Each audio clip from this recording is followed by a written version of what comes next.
రాజ్ హిందూని ఒకటి చేసి ఆస్తి విషయంలో రేఖకు ఊహించని షాక్ ఇచ్చిన మినిస్టర్.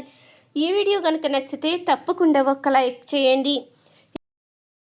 హిందూనైతే బిజినెస్ మ్యాన్ పొగుడుతూ ఉంటాడు. అమ్మా, నీ వంట మా ఫ్రెండ్కి ఎంతో బాగా నచ్చిందమ్మా, వాడు కూడా ఎంతగానో ఇష్టపడుతూ తిన్నాడు. నాకు చాలా సంతోషంగా ఉంది తెలుసా, వాడు నిన్ను పరిచయం చేయమని చెప్పాడు, అందుకే వాడిని రమ్మన్నాను అంటూ ఇక పిలవంగానే అప్పుడే మినిస్టర్ అయితే ఇందూని చూసి ఒక్కసారిగా షాక్ అవుతాడు. ఏంటమ్మా, నువ్వు వంట మనిషివా? మహారాణిలా పెరగవలసిన నువ్వు ఇలా వంట చేయడం ఏంటమ్మా అంటూ అడుగుతూ ఉంటాడు. మినిస్టర్ అయితే నేను మహారాణిలా పెరిగే అదృష్టం లేదు సార్ అంటూ ఇక ఇందు అయితే మినిస్టర్తో జరిగింది అయితే చెప్తూ ఉంటుంది. లేదమ్మా, నీ తల్లి తండ్రికి నేను ఎంతగానో రుణపడి ఉన్నాను. ఆ రుణాన్ని తీర్చుకునే అవకాశం ఆ దేవుడు నాకు ఈ విధంగా కల్పించినట్టున్నాడు. నీ జీవితాన్ని బాగు చేసే బాధ్యత నాదమ్మా. మీ బావ కూడా బ్రతికే ఉన్నాడు. మీ బావని నీకు పరిచయం చేస్తాను. మీ ఇద్దరికీ పెళ్లి చెయ్యాలని అప్పట్లో మీ నాన్న మీ అమ్మ నిర్ణయించుకున్నారు.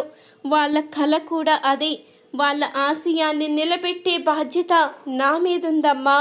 నేను ఇప్పుడే మీ బావని కలుసుకుంటాను, మీ ఇద్దరిని ఒకటి చేస్తాను అంటూ మినిస్టర్ అయితే ఇక స్వరాజ్ దగ్గరికి అయితే వెళ్తాడు. స్వరాజ్తో అయితే జరిగింది మొత్తం అయితే చెప్తూ ఉంటాడు. నీకు గతం గుర్తులేదని నాకు తెలుసు, కానీ నువ్వు సహాయం ఇప్పుడు నీ కుటుంబానికి చాలా ఉంది. వాళ్ళని ఒంటరి వాళ్ళని చేసి ఆ రేఖ ఆడుకుంటుంది. వాళ్ళకి నువ్వు సపోర్ట్గా ఉండాలి. ఆ రేఖ సంగతి నేను చూసుకుంటాను అంటూ మినిస్టర్ అయితే ఇక రాజుతో మొత్తం చెప్తాడు. ఇక రాజుని ఇందుని అయితే ఒకటి చేస్తాడు. ఇద్దరిని కూడా ఒకటి చేసి మినిస్టర్ అయితే చాలా సంతోషపడుతూ ఉంటాడు. నేను అనుకున్నది చెయ్యగలిగాను. ఇక రేఖ సంగతి చూడాలి. ఇంతకాలం ఈ విషయాలు తెలియక చాలా పొరపాటు చేశాను అంటూ రేఖ దగ్గరికి మినిస్టర్ అయితే వెళ్తాడు. ఆస్తి ఇక నీకు ఎలాంటి సంబంధం లేదో, ఇప్పుడు హిందూ పేరునే ట్రాన్స్ఫర్ అయింది. ఇప్పుడు హిందూకి హక్కు వచ్చింది. నీకు ఈ ఆస్తికి ఎలాంటి సంబంధం లేదు. ఇంతకాలం ఈ కుటుంబాన్ని బాధ పెట్టినందుకు నువ్వు జైల్లో చెప్పకూడదు తినేలా చేస్తాను.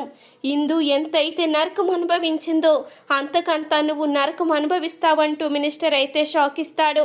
ఈ వీడియో కనుక నచ్చితే తప్పకుండా ఒక లైక్ చేయండి.